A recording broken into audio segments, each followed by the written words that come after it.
What's the story, cowpokes? And welcome back to the Art Saddle. My name is Keenan Flannery, and I'm here with my co-host, Copper Kelly. How are you doing, Even now. all lovely people listening? And Keenan, how are you this week? I am wonderful. I'm all right. Yeah. It's been an all right week. How's What your did you week get been? up to the weekend? I was not partying in the slightest. I went to the beach. I'm sure we'll talk about the party in question shortly. Oh, yes. But I was at the beach. Yeah, I went and had a few cans at the beach and went for a swim, Well, which was nice. bag of cans. Couple of canny, couple of Dutch goals, you know what I mean? Ah, yeah. On the El Tra. How was your weekend? It was grand, nice and relaxing. I took full advantage of the sun, went down to Hook Lighthouse, walked around on the rocks, got sunburned, had a nice tan going. How was the ocean down at the Hook? Oh, it's lovely. Really nice and calm, clear blue skies, and Janie Mac, it's like a summer's day almost. It was crazy. Because when I was down there, it was mental. It was piss and rain. And yeah, you were down a few waves weeks were ago. up. Yeah. No, it was great. It's a lovely place. In your own back garden, as one would say. Yeah, just about 10 minutes drive, 10 or 15 minutes drive down the road for me. So I've been down there so many times I've lost count. It was class. And Has it changed much? Has it changed much?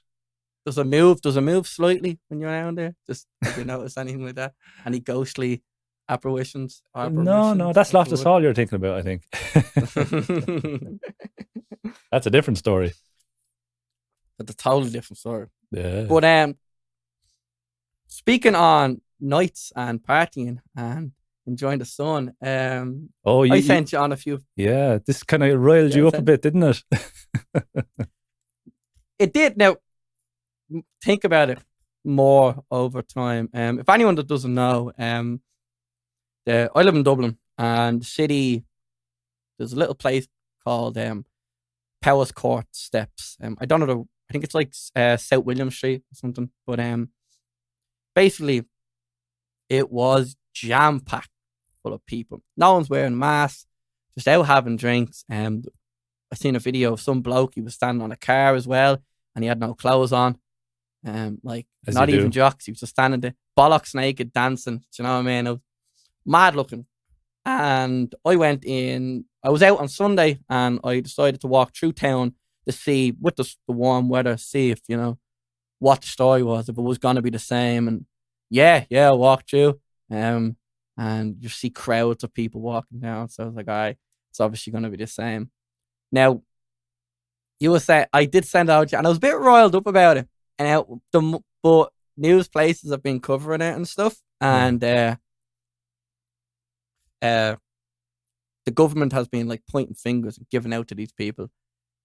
But what I've noticed is like, there was a good point made on the Today Show, I think, or Today FM or whatever, where they were saying how this is what the government wanted. They wanted outdoor summers. That's what he said. Yeah. But their idea of an outdoor summer is like a posh Southside outdoor summer where there's in your back a group garden. of 6 people, with a bottle of wine, you know.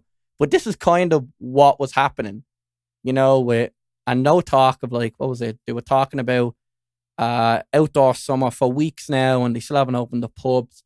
So, I'm not with the politicians on this one, but I also, on the other side, I think it did get out of hand. Yeah. And the rubbish was the thing that got me. The thing that kind of riled me up was just the absolute state. And no wonder you cultures don't like us dubs. You know what I mean? There's no wonder you don't like us, because we have this like lack of what? I think you're all right. Well, yeah, Small that's what you doses, say maybe. on the camera. But like, you know what I mean? Like, it's like if we went down to kind of a small coastal town, in the west of Ireland or something, and where, it's a livable town, people are living in there year in, year out, and you have a couple of dubs rocking up for a summer holiday, quote unquote. It's kind of it was just that the rubbish, and I was in on Sunday about 10:30. I seen the road just scattered with smashed glass, and all that stuff. So I don't know. I think I'm too sensitive about it. But Yeah, no, I see where you're coming from as well, because I suppose if you have been keeping very good over the last year and stuff, and then all of a sudden all these people are out partying on the streets going cracked, and you're like, what the fuck are you doing out there? Get inside or whatever. There's that side of it. But on the same side, I'm kind of maybe playing devil's advocate here. Like, these people have been kind of locked in for so long, and they just want to get the hell out, I suppose, as well. That's, and a bit of sun obviously draws people out. So I do, in one sense, I don't blame him, but on the other hand, I do blame him, because you shouldn't be doing that either. But it's kind of a damned if you do, damned if you don't as well at the same time. I think, regardless of which side you're on, I don't think many people are on side. I think everyone's kind of in the middle where they're it is the devil's advocate of going, well, you've been locked in. The government have said that they want an outdoor summer. That's their plan. They've been talking about it for weeks. They haven't really put anything forward about it. They've just been like, we're going to have an outdoor summer. There's some, and look, forecast was saying it's going to be sunny. You think if... Yeah, there've been no provisions for it, let's say. Yeah, sure.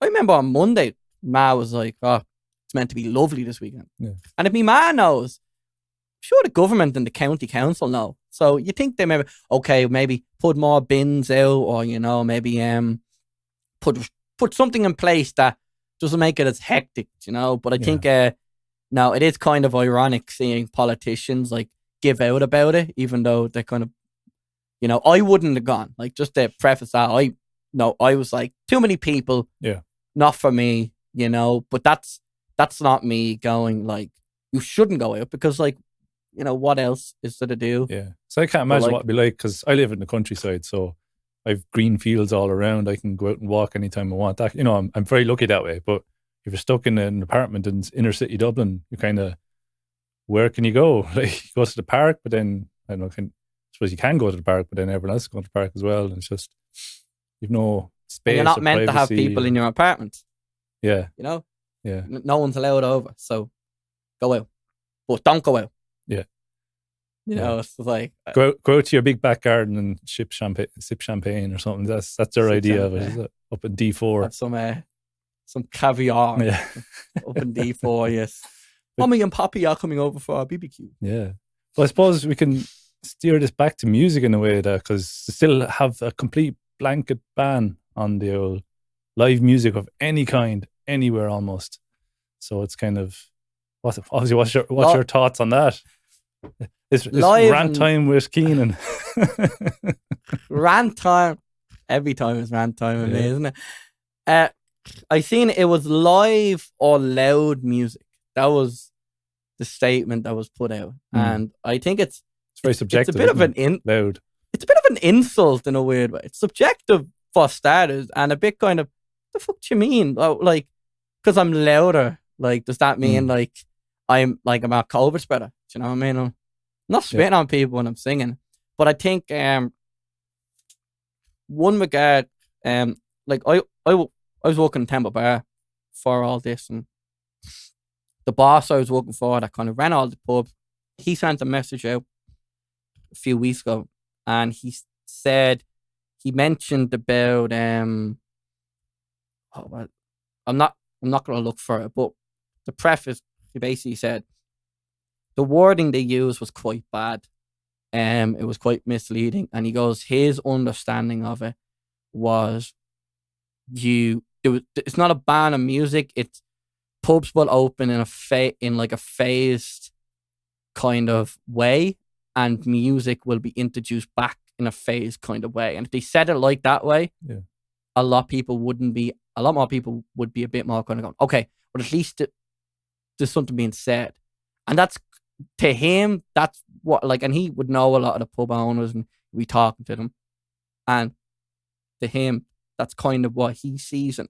He sees it being pubs open, and then art and music kind of introduced back in a phase kind of system.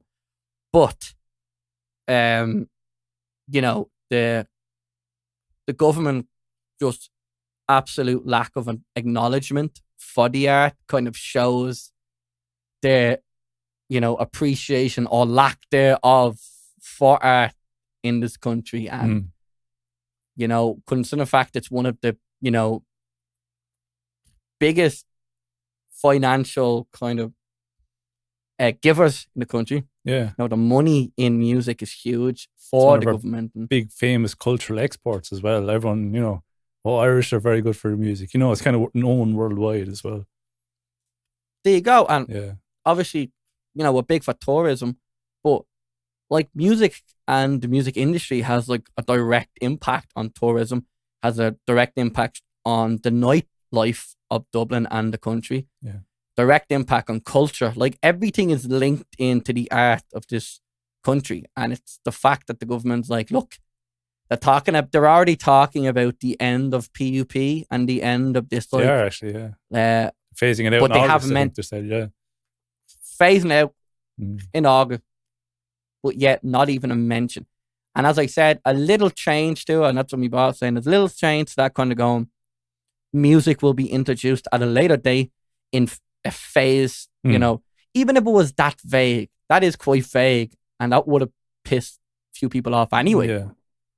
But at least it was mentioned in some sort of loud or live music. It's like, what the fuck do you mean? Like, yeah. So you can play, plug in your iPod and you know, plug in Spotify and play over the speakers. Is that okay then? As long as it's not too loud. But how's loud? So it's loud to one person is not as loud to another person. There you go. No heavy metal music. Only Christian rock. Yeah. Christian rock music. Because I can imagine that for a long time in pubs, especially like small pubs, it'll be just a guy on an acoustic guitar in the corner and that'll be it.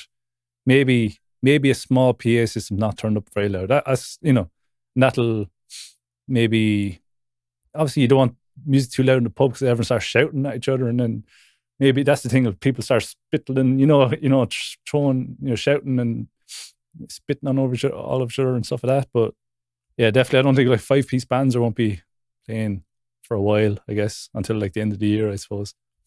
That kind of thing.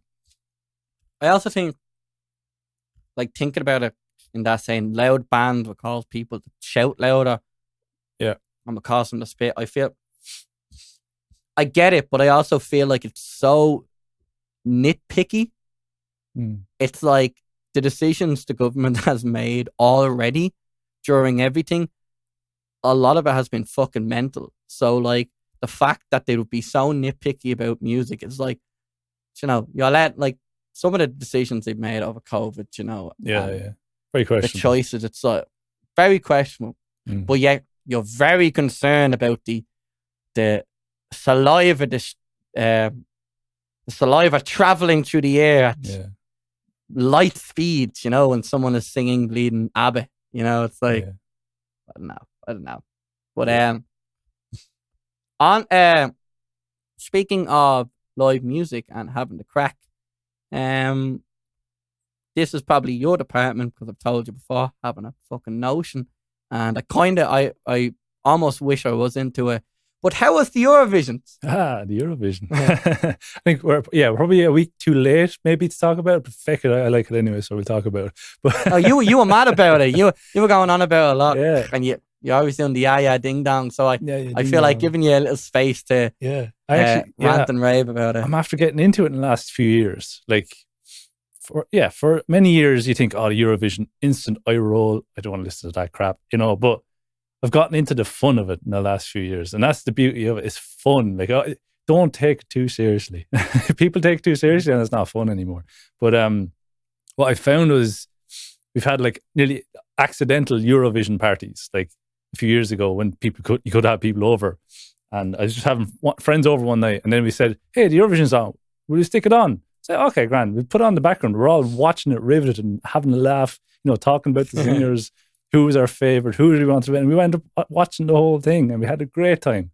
And this year I had a Zoom party, I suppose, with a few friends, and we're all logged on. I think you were invited, but you weren't able to come or something like that. But we'll get you on next year, and you see what the crack is about anyway. But I will. Yeah, because I'll have me Eurovision t-shirt on. Because it's so much fun. You can kind of, at some acts, you kind of make fun of them in a way, but I don't like making fun of musicians because, they're working hard as well. But then there's other ones that are really good, and you're like I was rooting for Iceland last year and this year. Daddy Fear and Greg Namanakak.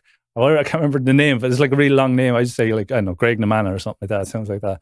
But it's they did what's it called, the song they released last year for the Eurovision, which was cancelled obviously, was Think About Things, which was, I think, one of my favorite songs of last year, of all genres, everything, because it was just so much fun. The video was so good as well.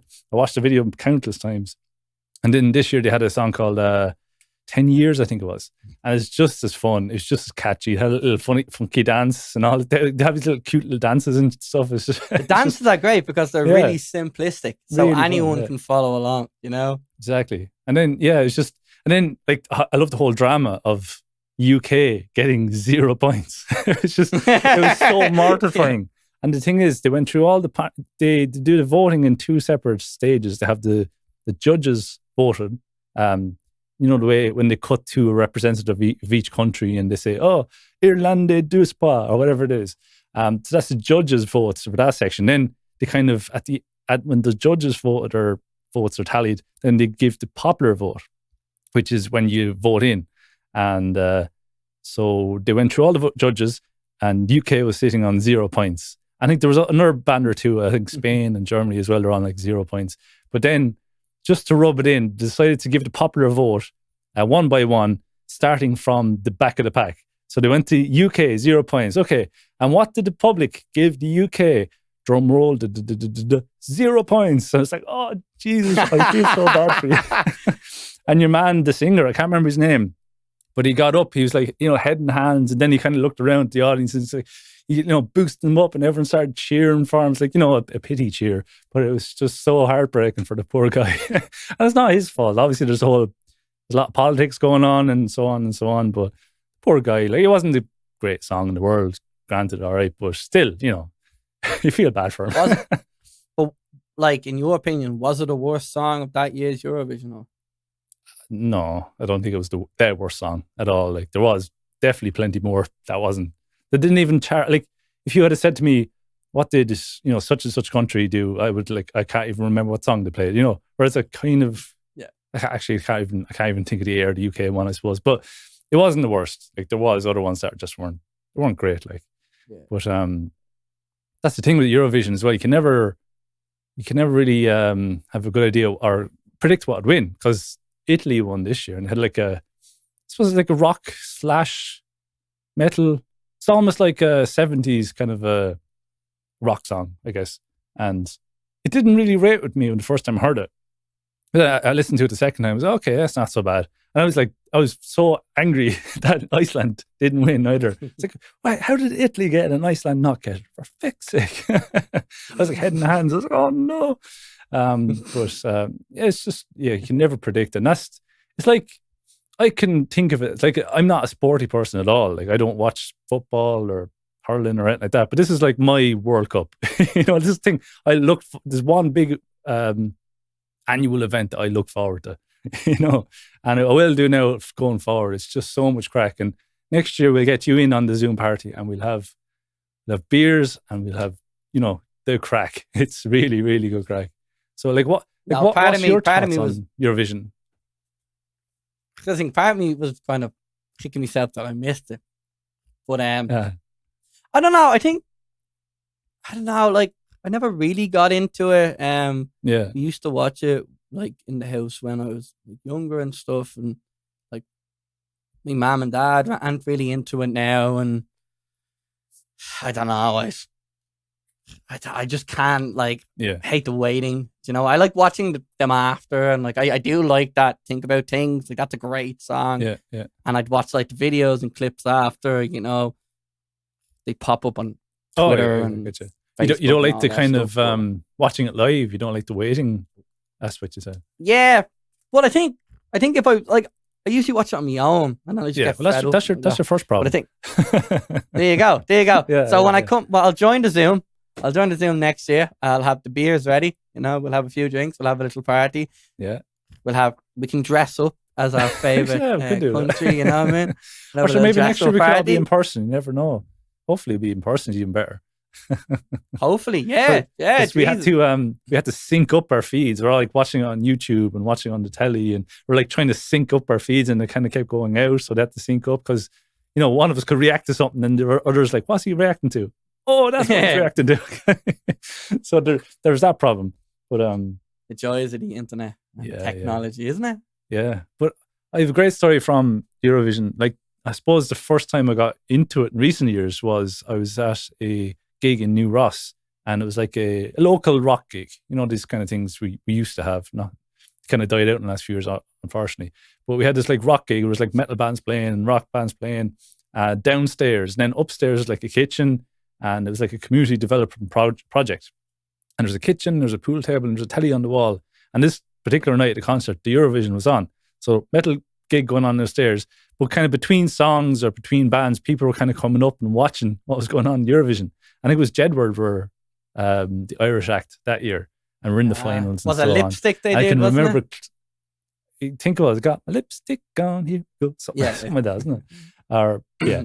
But I can remember clearly when the results were being called, must have been about maybe 10 or 15 us metalheads. They're watching the TV in anticipation, and then Ireland got 10 points, and we're all like screaming at the top of our heads, "Go on, Ireland! Go on, Ireland!" It was so funny. It was all these metalheads screaming for Jedward. It's just so much. That's Eurovision in a nutshell. It's just so much fun. And then you had Lordi, the Finnish metal band, win it there a few years ago. And I was actually listening to them like a year or two before they were on the Eurovision. So they're like instantly my favorite for that gig. And I was just, it's so unpredictable, the whole Eurovision. Then you have the weird, crappy songs and so on as well. But like, yeah, don't worry about them. You have fun and laugh at them or whatever. But that thing, that's the fun of it as well. You can like kind of listen to something and go, yeah, this is, I don't know who this, I don't know who this is aimed at, but it's, I've never met a person that's going to be liking this stuff, so no, definitely I'll get into it. I have to get into it. And it's an event, you sit down with a couple of people, so that's the fun of it, like, yeah. It's the enjoyment of it. Eurovision. That's it. Yeah, so what are you thinking of now? I have a few things written down. We can have I can show you said you had a few news segments. I do, yeah. Yes. So throw them at me. First of all, this is pretty interesting. Ireland's first drive-in country music festival. So it's it is in Tullamore. Awfully, yeah. Tullamore has a couple of people at it. A first for the Midlands and a first for Ireland. Johnny Brady. Brady. Sharon family. The Sheerans. Yeah. It's called. Go on. No, what was it called?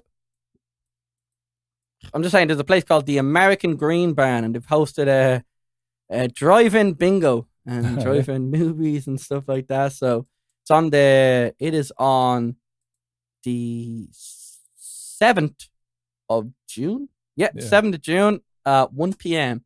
Festival starts at 3. Okay. So it's class. Because I know they were doing some drive-in gigs. It was this time last year. And they were doing that. And I didn't go to any or anything like that, but they're supposed to be fun but strange because all the cars are parked so far away, and you can't really, you don't get a huge reaction. You can't really hear the big reaction. You get car horns, which is grand. And there's little big tractors pulled up at the back and stuff like that. So they're doing that anyway. And I suppose it's a way of keeping it going. And are you driving yourself? You said you're doing your driving. I'm doing my lessons now. Yeah. So they've started back. It was soft raiders. Started back. I did my first one on Tuesday. Just gone. So it was great. It was great. I got back into the flow of it, and I'm eager. I'm looking forward to properly being able to drive. You know what I mean?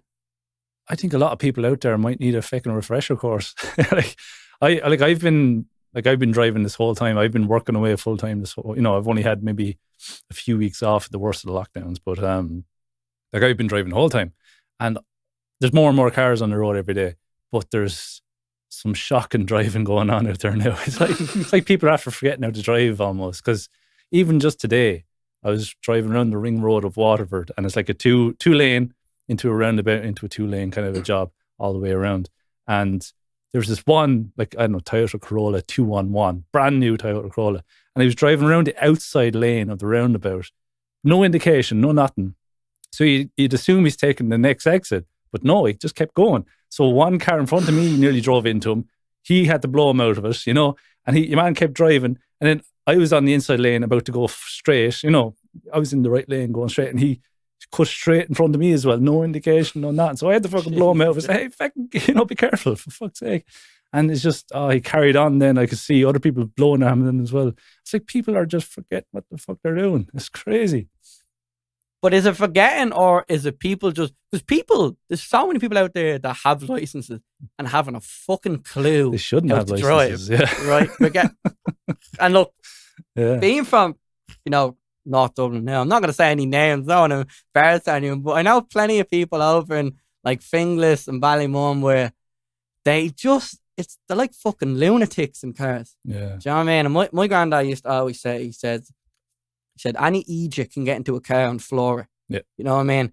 But it takes a good driver to like control a car at 30 miles an hour, which is so true, you know? But like, I did be watching during COVID, you were allowed to do driving lessons if you were like very close to doing your test.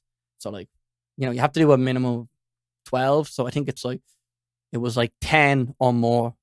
You could do your driving lessons, finish them off, and you'd be out and you're watching people, you know, like about to take off at a green light, and they're cutting out the car, and you're going, look, yeah, and they're in like learner like driving skill cars, Yeah. and this is during a time where like people that, you know, people couldn't start driving. It was only people that were nearly finished, and you kind of go, is it their fault or is it the instructor's fault? Because they're god fucking awful. Do you know what I mean? They're cutting out like, look, obviously I'm starting. Yeah. Do you know what I mean? You'd be we all make nervous mistakes. too, and that. Yeah. But that's the thing. It's like if you're driving months and months and you're about to do your test, you think you'd be naturally a bit more comfortable behind the bleeding wheel. Like, do you know what I mean? Yeah. But I was only thinking of something you mentioned about the drive-in things, and you were saying they were weird. I don't know if you have this fear, but I have a fear of looking at people in other cars when I'm in a car. It's a weird, like when you make eye contact with someone in another car, it's weirdly uncomfortable. You don't know whether to say hello. If you're saying hello, will they perceive that as you kind of going, like giving out, you know, like kind of like, what did you do back there? Like, what, you know, you're pulling up beside someone on like a dual carriageway and you're looking to the right. Is that what you're talking about? Yeah, or regardless, anywhere where you're in a car, you know what I mean?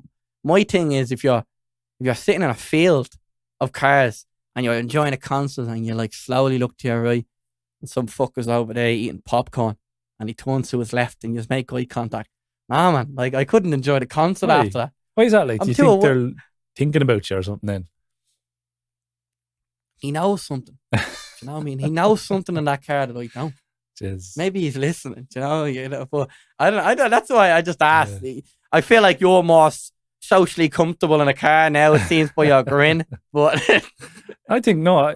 I suppose that goes for just life in general. I think people are more afraid of what people think about them. You know what I mean? Like you're afraid to look at anyone you're walking down the street in case, that fella, you might think that they think I'm an awful idiot or something. But it's like, I think most of the time they are thinking the exact same as you. It's like, yeah. Jesus, I hope Keenan, that fella looking at there, I hope he doesn't think I'm an idiot. Where you're thinking, I hope that person doesn't think I'm an idiot. But you know what I mean? Just like, a bit more confidence. They're thinking the exact same thing. Everyone's the same. I heard a thing there to the day, and it was about someone talking and going, if you, like, you'll never be able to predict or kind of, you'll never be able to predict how someone views you. So you have to try to get out of mindset that you can't. No, you can't control it. People will. That's the thing. It's like people think that, I'm in a room full of 10 people. I can make them all like me. and people like twist and bend and spend the whole evening trying to get everyone.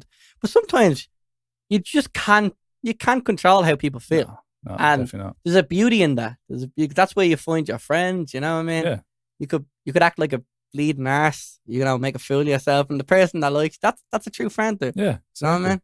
And like in the words of Bob Marley, you can't please all the people all the time. You can only please some of the people some of the time. Hey, one love. One That love. was I was kind of trying to attempt a Jamaican accent, but I didn't want to go full on. So I was kind of half and half there. That was really bad. Maybe next time I'll do it. I'll go full on. All the people all the time. Something like that, maybe. Is that the title of the episode? All the people, all the time, and like in brackets, Jamaican accent. Yeah, I was just thinking, we should come up with our name of the episode during the episode like we did last time. So something like that. Can't please all the people all the time. Some of the people some of the time. There we go. And spell it the way you say it. Yeah. Beer can. Do you know that? If Beer you say can. bacon in Bacon. say beer can. Beer can. Beer can. Would you like some beer can? Beer can. Like some beer can. Just what's the next news item, Anchorman? The next news item is Brian May from the Queen, from Queen, from the Queen, from the Queen Bacon. He done an interview, and Queen was going on tour, and it's been postponed to 2022, and they were asking him about touring, and he was like, they might not tour again. So, what did he say? He said that things like Brian what is quoted by the Daily Star newspaper saying things don't look good at the moment. It's tough. The arena tours that we did were amazing. It's a possibility that we'll never be able to do it again. People have to face up to that possibility. The virus is very clever and is evolving faster than we can put up our defenses. The 73-year-old rock star talked about, I done live streams and talked about that, but he says, the We Will Rock You band, it's really hard for them to do live shows because their shows are so interactive with the audience. And then he says, well, we postpone our big tours of Europe and UK again that will be happening in 2022, but I hope I'm still alive to do it. Oh, yeah. So, what do you think of that?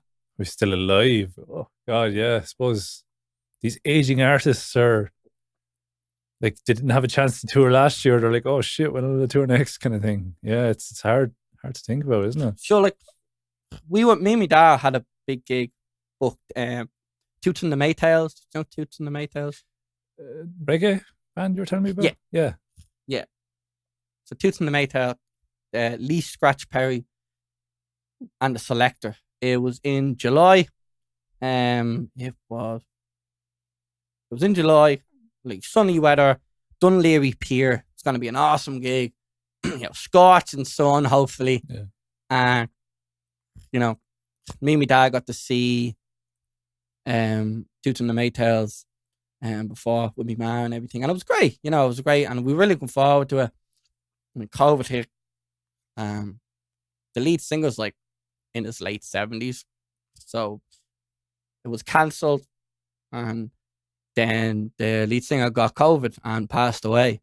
Yeah. So it's kind of like that whole thing of, when you start seeing in perspective, and it's like, shit, like, I know travel's slowly but surely coming back, but like for these artists, and it is really like it's weird to realize that many of our favorite artists will like probably pass away in our lifetime, which is like a really weird kind of concept. You know what I mean? There'll be a point where like all the artists you listen to will probably be dead. It's like, shit. And seeing COVID and going, well, yeah, travel's coming back, but like, is it safe for them to travel? Yeah, If they're at that age? Yeah, and I think I haven't seen Queen with what's it, Adam Lambert? Adam Lambert, yeah, he's a good singer. What I've seen of him, anyway, he is, yeah.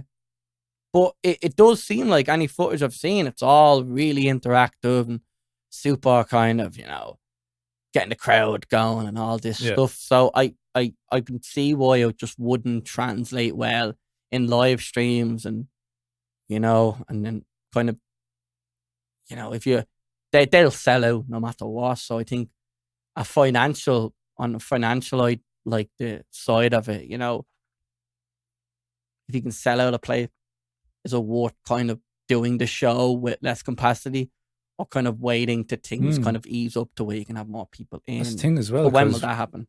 Yeah, will bands, because putting on a big show like that costs a hell of a lot of money, and you have to kind of almost bank on a certain percentage of the place being full in order to at least cover the costs and break even for each gig. But if a place is at like 25% capacity, then you won't be able to put on a big show with pyrotechnics and lights and a 50-man crew or woman, of course. They're not going to put that investment into a big tour if they know that they can only sell out 25% of the venue, and sure, that won't cover costs at all. So it's going to be hard to get back to big tours, big stages, until you're talking maybe 75% capacity, or 100%, hopefully eventually. Well, as you said, like, you can put a gig on in 3 Arena. Like, just because it's at 25% capacity does not mean that it's going to be cheaper to put on. You're still going to need all that crew. Yeah. If you're putting lights, if you're putting really good sound, if you're putting probably more expensive, because you're probably going to have to get like additional seating and kind of there'll be a lot more safety checks, a lot more hygiene, all that huge costs on top of it now as well that we didn't have before. In a weird way, it's almost, to be a big artist, it's almost more expensive now to be a successful artist. Yeah. But it's kind of, you think, well, everyone else, with COVID, everyone, it's kind of, in terms of finances, everything has dropped. But, when you've want to put on a big show, there's no cutbacks in the power you need to run, massive, like, Queen or whoever, like, big band is playing, it's another thing as well, like American bands, will they come to Ireland? Because at the best of times, Ireland was a chance, for a big band, say in America, to come and play one night in Dublin. That was it was a chance in and of itself back in 2019 and prior. But now it's going to be even, it's going to be even more of a risk, because the pure expense of having to travel, and then if you're having 25% capacity, and you're definitely not going to make any money on that one gig in Ireland before you eventually go off to UK and so on. But like, I think it'll be, it might be a long time before big American bands start playing in Ireland as well. And you hate being a doomsayer like this, but I think it's just, it's the logical progression of it for the next while anyway, I think. I think you've hit the nail on the head. Like, I don't like being like bearer of bad news, and I think especially like you and I understand, especially being musicians, you kind of want to be optimistic about it. Yeah, you have to be realistic at the same time, though. That's the thing. Yeah. That's why when my boss said about the blanket ban on music, and he was like, "Oh, I see it more as this." Yeah, and it's like, cool, like that's good, but how much of that is like optimism? Yeah, because it's your career, and you kind of want things to play out to you, like, because we're all still doing musical stuff, but I think you miss that kind of, when you're doing gigs, everything feels like it's moving. You feel like there's a lot of progress being made, as an artist, and you're learning a lot. And I think I've learned, more in one gig than I could have, like, sitting at home doing live streams or like learning stuff online. I think you learn a lot about human skills and interacting and playing certain songs, how you play, how you perform, how are you in terms of kind of, how's your vocal warm-ups today? Do you do them, and should you do them? That type of stuff. When you do live gigs, like, you don't realize, but you put everything into them, and you put your heart and soul, and you do look at them subjectively and go, I messed up on this line, or maybe if I did this, or, because my biggest thing is I forget to drink water. Yeah. During anything that's like, and I'm glad I have the water here in my old art saddle mug. But when I do live show, I bring up, a big pint of water. Yeah. And like, it could be a fucking an hour and a half, 2 hour show. And I don't touch it because I'm just too focused on the music. And then I'm like, oh, why is my throat in bits the next day? Probably because I forgot to drink water during the set. Yeah. So I think you learn a lot Definitely. doing the live shows. Yeah. But I want to ask you, actually, you brought it up there a second ago about vocal warm-ups. Like, I've experimented with them, and I think I'm at a stage now where I know what I'm kind of, the approach I'm going to take. But what's your approach? Say if you're going to, I'll talk about what I do after I hear what you're saying. So like if you're going to play, you're busking out in the street, do you warm up beforehand, or you just go all hell for leather and go for it? I don't do it as much as I should, and I have been looking more into it because I do want to get in. I think it's a really good thing to do. There's no negatives to it. Yeah. I think the regular thing I would do is I'd practice me set or practice songs, and I'd try to be. I try to focus on my pronunciation of words when I'm practicing. So typically, like when I sing a song at a gig, I don't like. I'm just doing it. I'm in it. I'm so into the setting. I'm not like, okay, what is the next line? I must open my mouth and pronounce. Not like that. But when I do them at home, I focus on that, because when you open your mouth more, and it's kind of strange to do. I don't do it. Yeah. It just looks a bit weird. But when you do it at home, you open your mouth like this, and I don't know, it just opens up stuff. I think that's like the most basic thing I do. But there is, the humming and the trying to do notes and trying to do the whoop, or what's that? The upwards whoop kind of sound, and honey, and I drink a lot of honey and chamomile tea. Yeah. That's like a big thing that I always drink before gigs and all. What about you? How was your vocal warm-up? Yeah, I go back and forth between, scales and things like "Mommy made me mash my M&Ms," all that kind of stuff. But some gigs, I like, gigs as in live streams in recent times, obviously.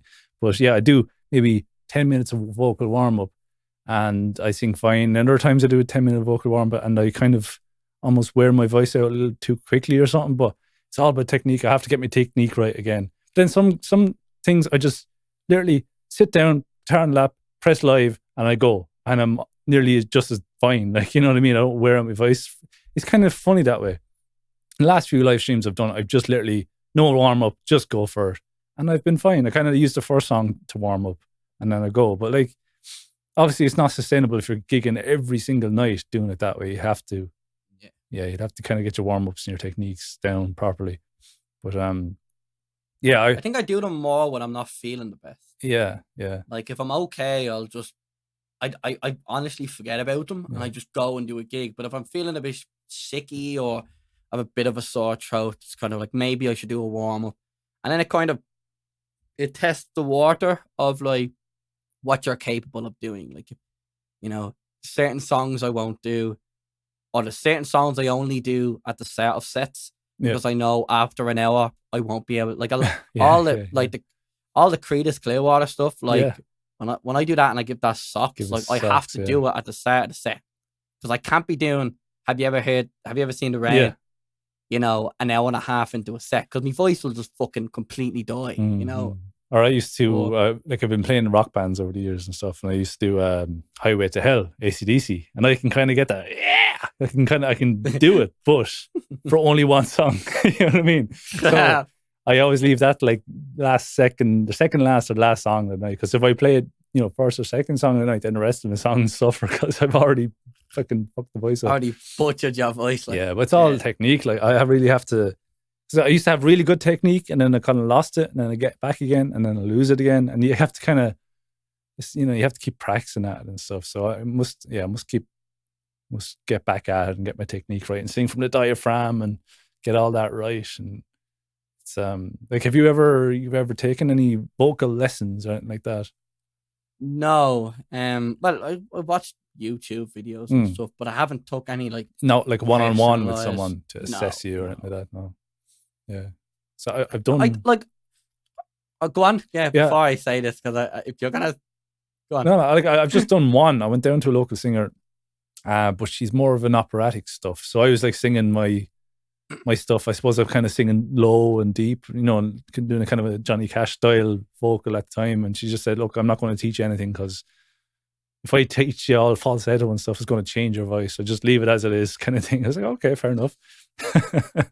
So I was like, "Okay, grand. I'm a great singer." I'm glad I can sing really, better than you. La la la la la. Yeah. But yeah, that was my experience. I'm glad you said that. Yeah. I'm glad you said that, because I know people that, you know, like people that would go to kind of singer lessons from a young age, and there's like not to be kind of like generalizing, but there is like, you can almost tell when someone does singer lessons. There's a weird kind of pronunciation kind of sound to it, and like this is just personal preference, but like I have a big love for like storytelling and really, really raw emotion in music. It's like, it's the reason why I love Townes Van Zandt. Yeah. Do you know what I mean? I love that kind of just pure emotion. And like, in terms of like arguably, if you got like a vocal coach or whatever to listen to some of the stuff I listen to, they'd probably go, well, subjectively, they're not good singers, quote unquote. But like, you'd go, oh, well, this person's a good singer because they have really big range. But like, I think sometimes when you do too much, you can lose your like the authenticity behind a lot of stuff. There's too much technique and not much soul, maybe. Yeah. Now, obviously, it depends what you're going for. You know, if you're doing, if you want to be a pop singer, and you know, that's fine. You know, learn whatever. But I think, you know, if you're a singer songwriter and you have this real kind of, I went to art school type of thing about you, and you sing, it's like, it's like an act. Like, and some people, as I said, some people are like that, and some people have, you know, an act, and some people use their music separately to themselves. Like, I would feel like I'm quite intertwined with my music. The way I am is the way I put myself across through my art. Yeah. But some people are, you know, some people will be using, you know, stage names or stage costumes or but like that thing, you would use a stage name, but I think personally you would be quite, you are similar the way you are as a person. Yeah, like, I'm using stage name. It's just because I don't like my real name. It's just boring. So that's really it. This is me. Like, I'm not putting on an act. Right? That's the only reason. Country sensation, Eugene Rowe. Hey, cut. Welcome back, guys. Yeah. I never even thought of a stage name. Like, I always, when I was younger, I used to be like, oh, I didn't really know anyone that had like, or I didn't really know any, like, you'd be surprised, singer-songwriters. I think like single acts, and then I heard Passenger. Yeah. And I was like, now Passenger was a band, and then he left the band, but he kept the name. And I was like, oh, that's interesting that he's like just one dude, but he's like his name is not using his name. Yeah, and I was like, oh. But I never really thought Villager, about it. that's another one, isn't it? Villager, yeah. I can't remember what it was now. It's the one guy, isn't it? Is there not two of them? Oh, maybe. Not a boy and a girl, I don't.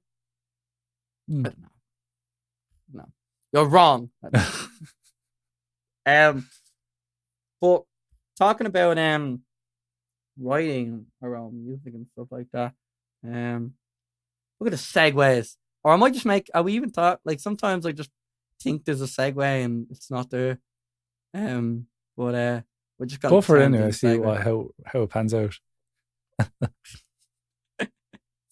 Songwriting. Give me a bit of a rundown on your typical songwriting kind of process. Okay. Like it's hard to sit down and say I'm going to write a song now because I don't think I can ever do it that way. But most of the time, I just pick up my guitar and I'm just strumming. I'm just messing around, something like that. Not necessarily with the goal of writing a song right at that. Then all of a sudden, I might strike on an interesting sounding chord progression. And then I say, oh, that's okay. And then I'll start I start humming a vocal melody. And then I'll start like putting in maybe just gibberish, start singing gibberish over da da ba dee ba doo ba doon down the road and da ba dee dee, whatever it is. Like that sounds jazzy, but whatever. So yeah, sometimes these words kind of start materializing out of my gibberish, and then it's like, oh, down the road. Oh, I'll sing a song about I met this young one down the road, or so, whatever, and it'll start forming, and it'll just kind of happen. It'll just form, and then I start stitching sentences together, and I'll change it up to maybe a different chord progression for the chorus, and just see what works. And it just kind of flows. I think I heard Blind by Bow Club. He talks about the creative flow, where if you are writing something, you're creating something, it doesn't even feel like you're creating it. It's just like it's flowing through you. It's just kind of, you're just a conduit for what this thing is and is trying to get out. And you're just the means of getting this idea out and into a tangible idea. And for the most part, that's how I do it. I just I'm strumming around and I just happen to stumble upon something that sounds remotely good. And then I start forming the idea from that. Then the odd time I might be able to actually sit down and scribble lyrics with no guitar in my hand or anything. I just start scribbling lyrics out. And that happens as well sometimes. So I'm kind of a mixed bag when it comes to it. But what's your technique or your process? Yeah, like to preface, and I think you touched on it in your one. It's like a little bag of tricks. Like it's different every time, but like as I was telling you before the episode, like I'm hoping to start teaching songwriting, and you can't teach someone to write a song, but you can teach someone to find ways to think creatively. Yeah. I think for me, like I tend to write a lot from experience or life, or I take something and I kind of pull it to make a story out of like maybe one instant. I turned that instance into a story that could, span over 6 years, but it's actually just something that happened one day that made me think of something.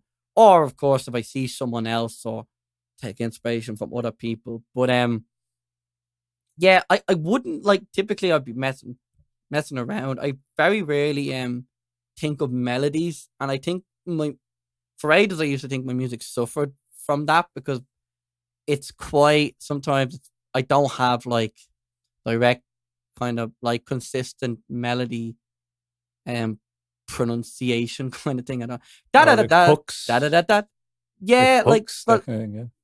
Well, not so much hooks, but it'd be more kind of like this, the syllables in a line would be like da ba ba ba ba ba ba ba ba ba ba ba, and that's a copy, and that's the kind of I plan. It's more like it's almost like I'm like speaking. I tend to like speak lyrics and then slowly but surely conceive them into some sort of like, oh, I'm gonna hold this note here, but like I don't think about it that much. But I have like learning how to teach music, like teach songwriting, and I've been trying to learn that, and I've been looking at stuff like sense description, and kind of going like, here's an orange, like showing like a child or an adult or like, whoever wants to learn how to songwrite, going, here's an orange, talk about its color, all this typical stuff, and then zoom out and talk about like the room in relation to the orange. Like, is the room darker because of the orange? Is it lighter? Does the room have more of an earthy smell because of the orange? Or, and what's the connection to it? and then you can kind of link it around. And I think that's big in folk music, you know, lines like you know, what was that song? Fucking Vincent from Don McLean's like um nameless faces. No, faceless names. Was it faceless names on nameless walls or something like that? I don't know that one. Like now. he has like do you not know this I don't know. lovely song, but it's super descriptive. I actually have it. Do I have it here? Oh yeah, I do. Where does he say it? Frameless heads on nameless walls, with that watch the world and can't forget. And I think it's like that, like over personalization of like inanimate objects, you know, kind of, and describing stuff as like that is normal, or you don't think twice about as something really positive or something really, really negative. And that's where like hopeless songs come from, and like really cheery songs come from. But yeah, like another one that he has, the bloody rose. Like it's not a red rose, it's a bloody rose, which gives it this kind of dark dripping kind of thing. Yeah. Right. So it's like a rose is beautiful, but if it's a bloody rose, it's obviously a negative connotation to it, or there's something bad about it, you know. That was my little tangent there. But see, I'm full of them all the time. But I think, yeah, I, you know, as you said, like if it's a really, you know, sometimes you can write stuff and it can come out cheesy because you're trying to write stuff. Yeah. Do you know what I mean? And like I sometimes get like that when I'm writing with other people. I sometimes go, well, I have to write something. Yeah. And then it just comes, oh, she loves me and I love her. You know, and it's real like fucking too cheesy. And I'm like, I can't listen to it. But I think when you write it, like when you really write something from wherever it comes from, it is like you're like a vest, and it's like you're just lucky enough to be the person that this art has decided to come true. And I said this in the last episode, and I'll say it again. I'm trying to be as unhippie as possible, but it's that idea of like you're just a lucky kind of participant that gets to like take ownership of whatever this art is. But it's like that beauty of kind of going, well, I wrote it, but kind of wrote itself. Do you know what I mean? Yeah. And now I can put it to the world, and it's kind of, people can hear it and attach to it if they want, and they kind of make it theirs as well, and that kind of thing. Attach their own meaning. Yeah. You know what I mean? And that's it, then the song takes a world of its own, and then, you know, a couple of years down the line, someone could hear it from a friend. They probably don't even know you or who wrote it, and they hear it, and then immediately the song means something completely different to someone else. Yeah. But that doesn't mean that it's wrong. No. You know what I mean? I think I used to always say this when I started writing, and I was always trying to find ways to like, I was like, how do I know if my song is good? And my thing for a while, now it's changed a bit over time, but I think one of the things that always stuck with me was if someone else can find their own connection, whether it's completely different to what I put it across or not, that's how I know it's a good song. You know, that's how I know it's a song that I would like, it was successful, you know, like if it can latch on to someone else. Yeah. And kind of let it, you know, they carry it along throughout the day. And it's not the hope of, that's the hope of, if you write a song, that, like, I'm not looking to sell thousands of albums right now. What I would love to do is have someone make a connection with something that I've written or I've sang or whatever, and they, you know, it makes them feel good, or it gets them through a hard time, or then they share with their friends and they make their friends feel good. And then, you know, I think that's the ultimate goal of making music, is just to share a good feeling, you know, share happiness, share, togetherness or whatever. Yeah, that sounds hippy dippy, I suppose, but I just want someone to, if someone makes a connection with some of my music, then I feel job well done. And that's really it. Like, Yeah. you know, that's at the end of the day, as they say, that's all you want when I'm making music anyway. Like, that's probably the same for you, is it? Yeah. Like, yeah, like I think me, and I think I'm, well, both of us aren't the only ones out there. I think if someone could attach a memory or a Yeah, situation or a moment to a song the same way we did, yeah, and everyone else does. Everyone has that song of their yeah, teens, or their first love, or the first time they did something that like they party too hard or whatever. Do you know what I mean? They yeah, have yeah. that one song, and anytime they hear it, they go, "Oh Jesus! Oh, here we go! Oh, Memories I'm flood about to back. cry." Yeah, Yeah, and if one of your songs can be that for someone, that that's success. And I yeah, think success is ever growing, and people always say, like, well, where do you want to be as a musician? And you go, people go, I want this and I want this. And reality is, if they got all of that, you probably wouldn't be happy. no, You no. probably wouldn't go, I have everything, I'm done. It's, and I think for me, and I don't know how, man, I'd like to hear what your opinion on it, but for me, a successful life as a musician is that, number one, I get to do it throughout my life, whether it's for a living or not. I get to keep doing it, Yeah, keep playing gigs, and two, I'll always enjoy it. If I ever stop enjoying it, then there's a big problem. yeah, Because no one starts music to make money, or no one starts music to do any of that shit. yeah. Do you know what I mean? Well, some do, but that's not the right yeah. motivations.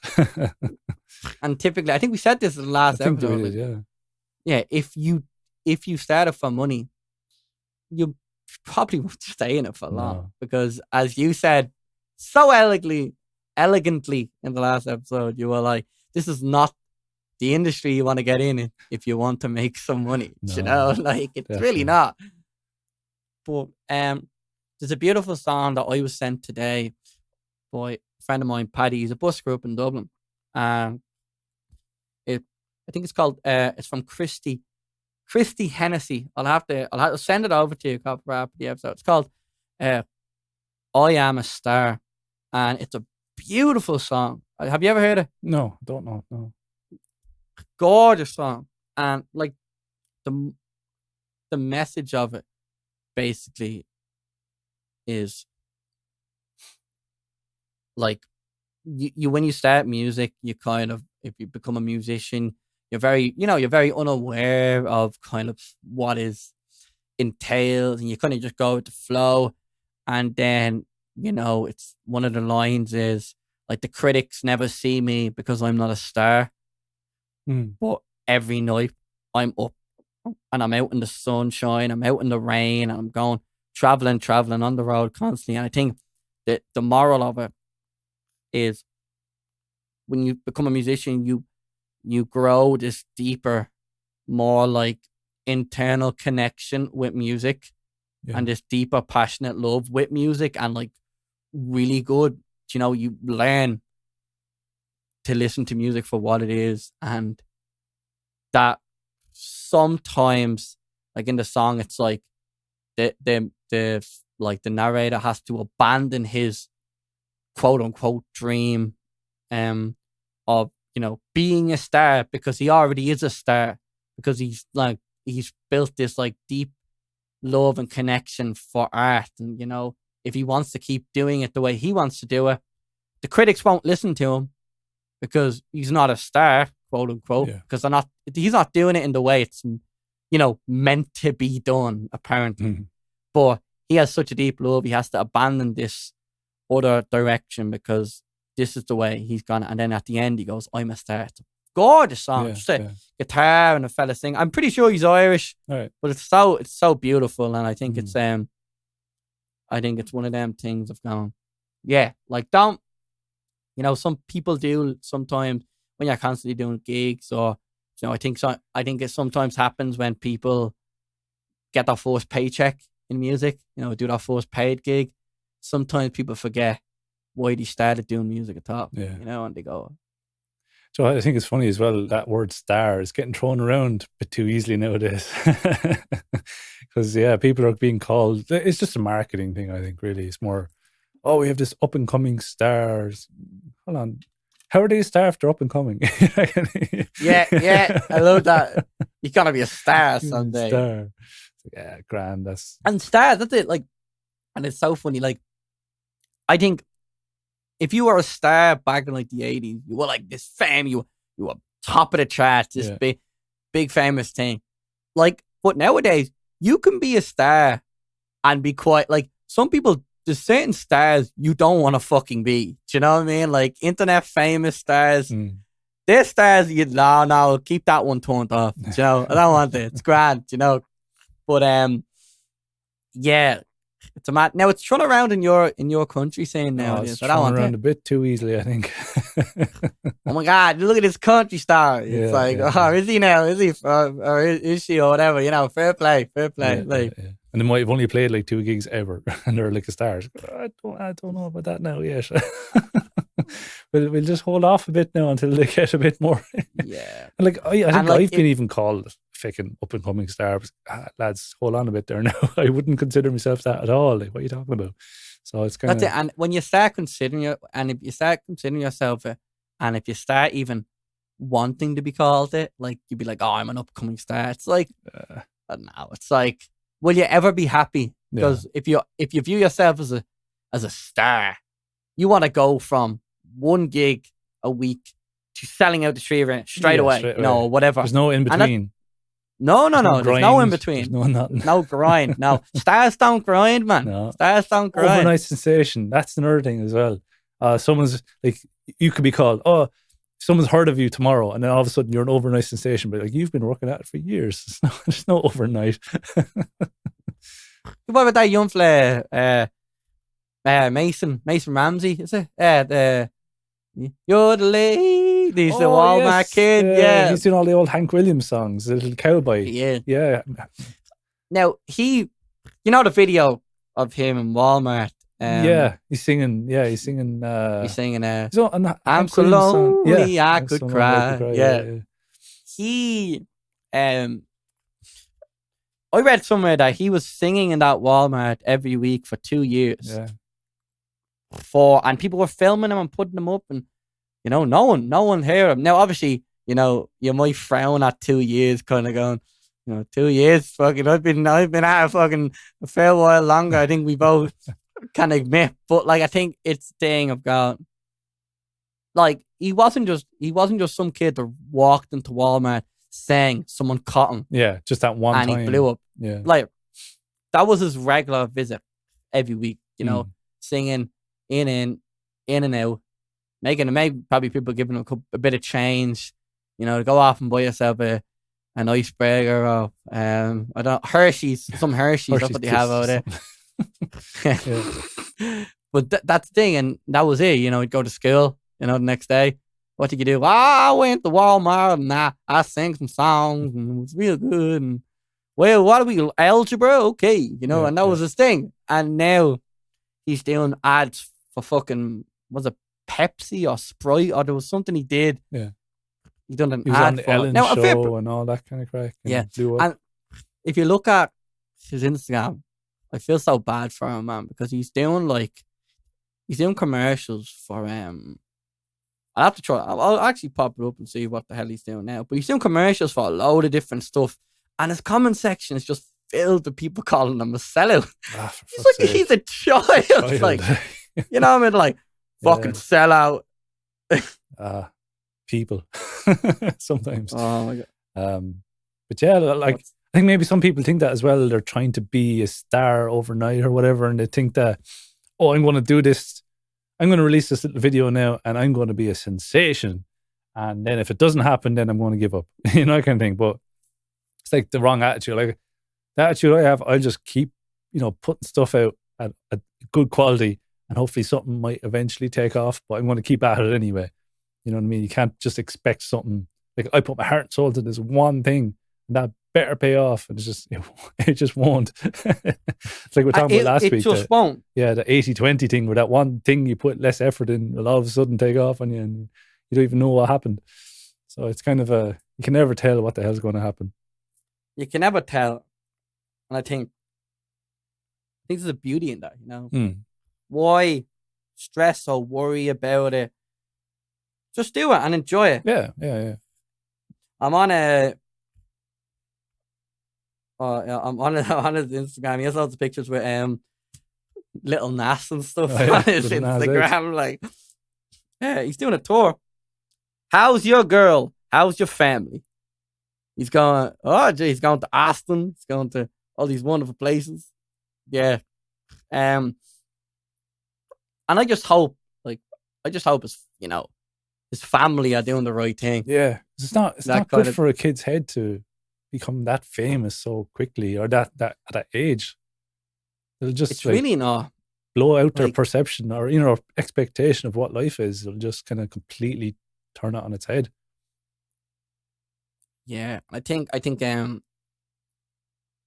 obviously I don't know how his family are, and I want to preface that before saying anything, but not all parents are great. Do you know what I mean? No. Parents, the minute if your child gets famous, doesn't matter how much you love that child, or I want them to have a great upbringing. You know, if someone splashes going, oh, he's great, let's do this, get him to do that.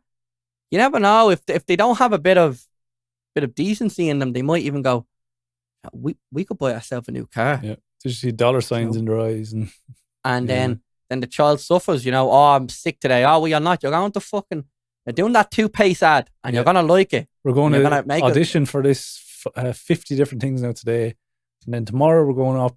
We're driving for 6 hours and going to play a gig in a shopping mall somewhere, and then the next day we're going to go. I was like, oh, Jesus Christ! And the kid just wants to go out and play with their friends or whatever it is, you know. Yeah, he wants to what? We want to play Fortnite. Yeah. So it's no life for a kid anyway. No, not at all. So I think that's a topic for a future day. I'd love to talk to you about childhood games and what you played as a kid. I don't know if you played Tip the Can and all that shit. Do you know what Tip the Can is? Tip the Can? Yeah. No, what's that now? Look, we'll leave it. We'll talk about another. You'll set me off. Yeah. But before we call it quits, I sent you a message, and I was gonna ask you. I was thinking it'd be funny because you on your other podcast, Falcon Around, you asked the ghost story question, which is so left field, so different to kind of what is being asked. It does catch, if you don't know it's being asked, it catches you. Go, oh shit, do I? You know? Yeah. And I was like, we should throw a random question because I know you, but I don't know you that well. Yeah. And I think we're getting to know each other. It's like a blossoming friendship. It's beautiful. It's beautiful. It's beautiful. It's like when you watch, when you watch a cake you baked and it's rising in the oven, it's just becoming gorgeous, Yeah. Right? That's what it is. That's what we are, Copper. A beautiful cake. Yeah. Right? And my question, and this could make or break our friendship. Oh, Jesus, okay. How do you make your tea? How do I make my tea? Oh, okay. I have a particular way of doing it. Bring me through the whole process. Bring me through the whole thing. Don't hold back any detail. You boil the kettle anyway. All right. And I put the tea bag into the cup. That's the first thing. And then pour the water over the tea bag, let it simmer for 3 minutes, stir it and squeeze it, and then I take it out and put a bare drop of milk in it and one spoon of sugar, and happy days. Nice kind of a tan brown cup of tea. And it's nice and strong from the squeezing out the tea bag, and there's a nice little sweetness with that 1 spoon of sugar. And that's me happy as Larry. Few biscuits and bourbon creams, whatever it is. And that's you happy as Larry. Yeah. I can't take too much milk or anything like that. It's just like, take it back. I won't have it. So what's your tea situation? Well, it all starts the same. We boil the kettle, throw the tea bag in. Now, this is where I alter from you. Oh, okay. Pour the hot water in. I give it a stir, press it really hard against the side, and then I take it out. I cannot be arsed waiting 3 minutes. Oh, yeah. So I do that. That must be really weak then. Well, it gets dark, so I'm just like, it's probably... And I think it is. I think it's more of a kind of... I guess at the window. Hello. My sister's just peeking her head now. No.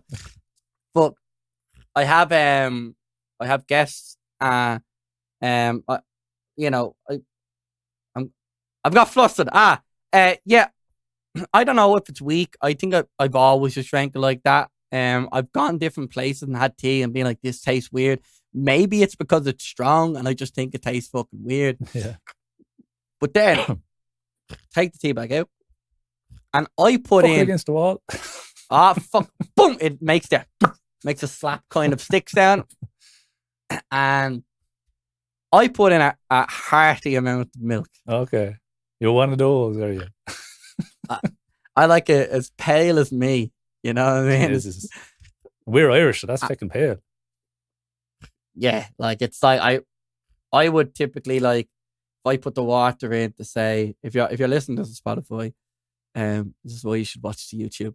But I'd put the hot water into about there. About 3/4 way up the cup, yeah. Yeah, and then I'd fill like milk till Jesus. a solid quarter. And then no sugar. That would be me sort of. And I've given out the old partner kit.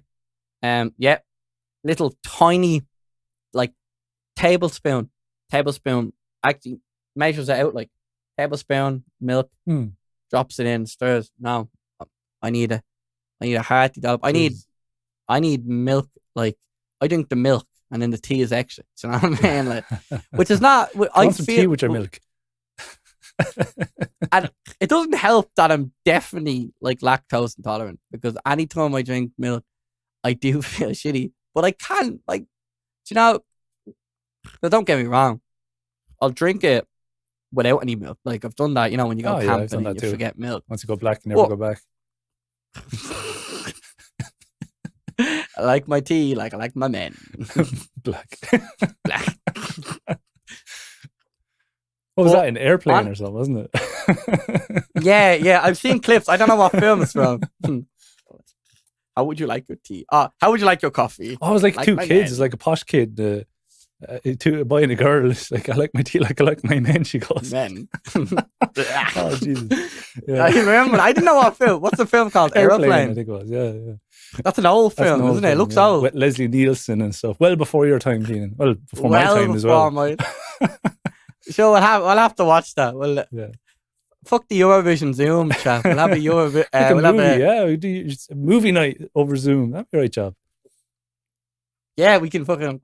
Oh, fucking! Could you imagine trying to get the input lag right? And reacting to stuff. What did she say? Oh, that's what she said. Jesus, that what? But it's interesting. I've learned a lot about you with the tea. I have a question for you now, right? You've alluded to it earlier on that, Copper Kelly is a stage name because my own name is Born and I don't really like it. I never liked it. It's Born. So I said, I'll tell you quickly what the story is behind my stage name. I was over in Edinburgh with a few mates and I was thinking, like this is, maybe 5 years ago. And before I started getting into the country music fully. And I was with a few mates. I was like, lads, I'm thinking of going at this, this country music property. I don't really want to use my own name. I'm not too fond of it. It's kind of forgettable. So I said, I'll come up with a stage name. Do you have any ideas, lads? And one of the guys, he goes, what's your porn star name? If the name of your first pet and your mother's maiden name. And I said, Copper Kelly. And they all jumped up. That's it. Go with it. And it was like, they're done and dusted. It's like Copper Kelly. That is perfect. That is brilliant. So you know what? And it sounds like it's a real country name. Like it just works. Yeah. Exactly. So if I was to ask you now, what's your porn star or what's your stage name? Keenan Flannery. Even though I wouldn't change it. That's a class name as it is. What would you? You're too good. I didn't pay you to say that. I'll send you the invoice in the post there, right? But what's your stage name? So what is the porn star thing? It's the name of your first pet. Yeah, and your mother's maiden name. Well, this is a security question thing as well. So this could be a phishing scam. I'm trying to get you into your old passwords and stuff now. Trying to get into me Bebo. Into Bebo. Or on MySpace, yeah. My one would be Max Dixon.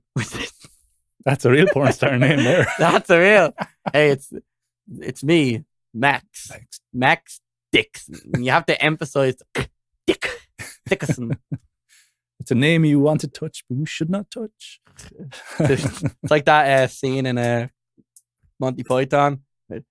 My friend in Rome, Dickus Buttus or Buckus or whatever. Dickus Magus or something like that. Dickus Figus. That's it. You shouldn't laugh. You fine, man. Kill him, God. My friend in Rome will hear about this. Yeah, but I think stage name. Max I don't know. Like, Dixon. I never even grown up. I never really had any nicknames or shit. Like, Keno was something that my dad called me. Yeah. I've always wanted a nickname. I've always wanted something but I feel like Keenan is quite like not like I haven't really met many Keenans in my life. No, I think you're the only one I know as well, apart from Keenan and Kel. So.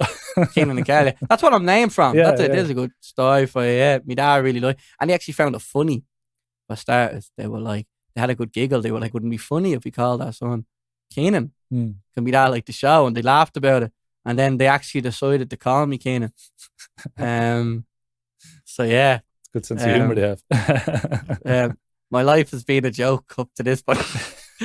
But yeah, I don't know. Stage names. What do you think? What if you were to name me? If you were head of Sony Entertainment, you were like, "All right, Keenan, we're gonna book you.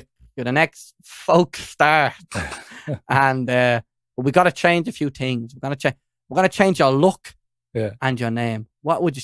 Me look at me name. So the name just popped into my head for no good reason. It was Texas Longhorn.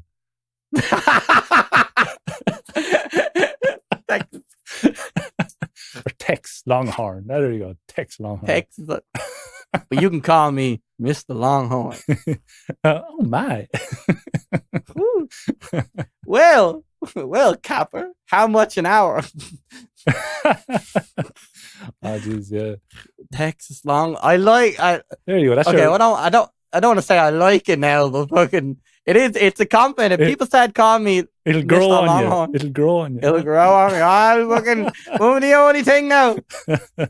Texas Longhorn, and I'm just some like north side. Like, what's the story? Yeah. I'm from Dublin. What's your nickname? I'm Texas Longhorn. That's who I am. Yeah. This is comes out. I just picture you now on a horse with the lasso on the side, hanging off your leg, and you're going the streets of Cabra. A pair of assless chaps. Assless chaps, yeah. Jesus, man, this is taking a dark turn all of a sudden. But I think we're coming to the old end of the episode. Yeah, we're nearly an hour and a half now this time. Jesus, look at us! Yeah, look at us, flying along. Yeah. Jeez, I wonder if anyone's still listening. It'd be great if they were, wouldn't it? Yeah, it'd be great if people were still listening. Yeah. That'd be fun. Yeah. I'll listen. Anyway, and I suppose that's the main. Yeah, and if you are listening, send us a message, or as I asked for last time, if you have any old stories or experiences about busking or life as a musician, or if you're a music lover and you just want to, give your opinions about things and stuff. Send us an email or get in touch with us on the old social medias. I think, what was our email? The theartsaddle@gmail.com, wasn't it? theartsaddle@gmail.com. That's it. And Facebook, and Instagram, and YouTube as well, I think, is just The Art Saddle. Yeah. Podcasts. I think YouTube's The Art Saddle. And then the podcast itself is The Art Saddle. I think you put podcasts on the end of the old Facebook and Instagrams and stuff. Yeah. That's great. That's all good. So we are on YouTube. We have the video on YouTube. We're on Spotify. We're on Apple, and you probably listen to us anyway. You know where we are at this stage. But yeah, I think for future reference, I think we should probably get people to mention at the start of the episode. I don't know if we did it last time, but I forgot as well when we started. But it would be a good thing if you asked the listener, like if you have any stories about being a musician, any stories about an artist, any funny stories, maybe ghost stories, anything that you think anything that you are like, this is worth someone else hearing. Yes. Yeah. I think send it on. if you have any interesting songs, any movies, just anything. Yeah. Like you think I want to show someone, because I've often been like that, Cop. I've often had something I'm like, this is fucking awesome, but I have no one to show. Yeah. Now you have two numbskulls Exactly. to send them on to. Yeah. You know, and I think Kit was only asking me before the episode, when are we going to start having guests on, or if that's the plan. Like, I was thinking maybe we do another few episodes, try to get comfortable maybe, and then, but I don't mind. I haven't really thought about it. I think we have a handful of really good guests from the OSC, the Old Also Collective, and I have a few other gents and gentle ladies out there that I'd love to have on. It'd be great crack having them on and talk about a range of things from, you know, music and mental health and writing and poetry and touring and cryptocurrency and don't get me started. dark web, you know. Porn star names. Yeah. I think that might be a general or a regular question we'll ask our guests as well. That's a great man. Wouldn't it be? I think we've made it out of the podcast if we can get a porn star on to interview. Oh Jesus! Now we're talking. Now we're talking. Yeah, there we go. That's the goal for the week. Just email them. We get Tex Longhorn on.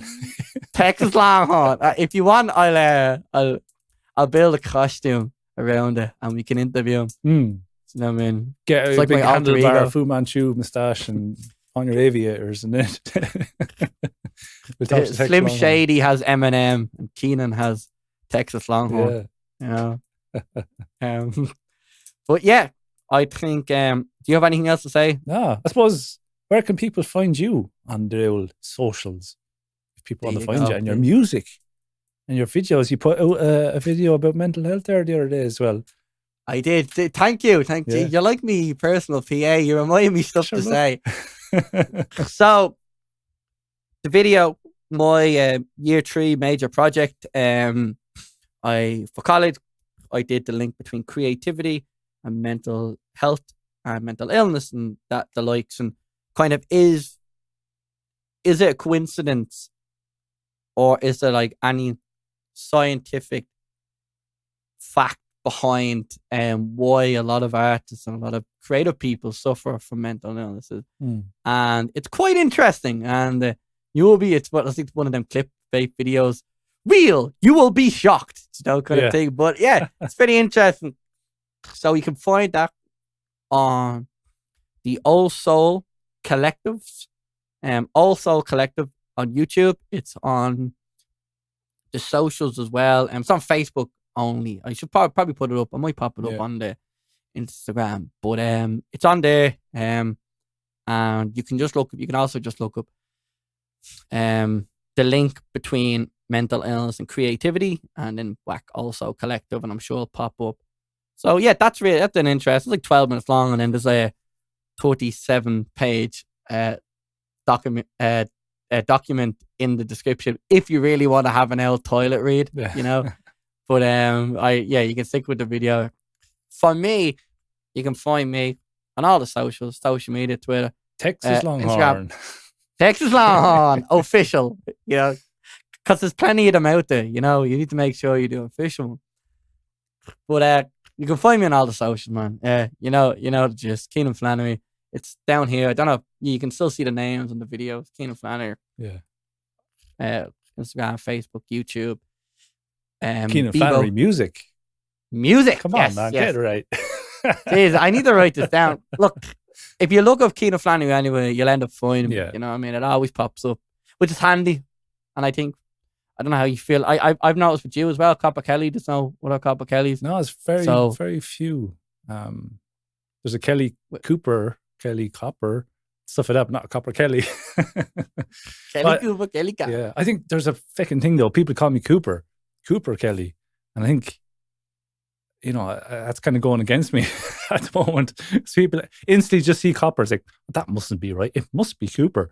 You know what I mean? So it's like, for fuck's sake. So I can't win. Anyway. But I've noticed when you look up your own name, like, you're the first one that comes up. Yeah. And same with me, Keenan Flannery. Like, I know Instagram and Facebook, it's Keenan Flanagan Music. But if you look up Keenan Flanagan, I've noticed that it just shows up. I'm there. You can find me through that. And yeah, that's everything from me. Yeah. I would give it over to my wonderful host, my wonderful co-host that is better at remembering things than I. Sure. He's the longhorn of the podcast. Yeah. I suppose if you want to find me, you can go, I'm on Facebook and Instagram and all those normal places that you'd find people.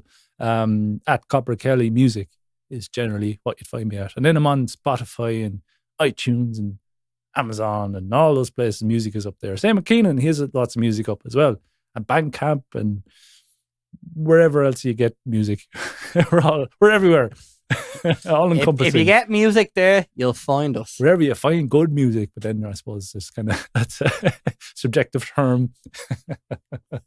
Oh, God. Well, we could talk about that another day. But anyway, I think that's all we have for this week. And again, thanks very much for fucking listening. If you're still listening this far, fair play to you. Yeah, if you're still listening, you're a legend. Yeah. And yeah, if you're still listening, send us a message. Let us know. And interact with us. Because getting a podcast, especially nowadays, there's fucking so many podcasts out there. It's hard to get out there and get in front of people. Make sure you interact with any posts we make on social media. And as we said last week on Instagram, there's like the algorithm. The way to kind of play the algorithm is on an Instagram post, you hit save and then you share to someone, share to someone's DM, and then you hit comment, leave a comment that has to be more than 4 words or something like that, isn't it? It's actually, okay, that's something interesting. Like that. I read that somewhere. But then hit like. That's something I didn't know. I'm going to start, because usually I'm like, send a couple of love hearts up. Yeah. Get something out there, and I try to make sure like someone replies and I can reply back. Yeah. So it's like now you have 3 comments now, more so than just. And they're all like smiley faces, but they're. Yeah. That's really. Yeah, I think it's 4 words because the 4 word is more of an engagement. It's more of a. You've had to the person's had to think it out more to write that comment, so they're way more engaged, and then the algorithm will pick up on that and it likes it more and push it on to more people. I think that's the case good. anyway. That's interesting. So it's no harm to do anyway.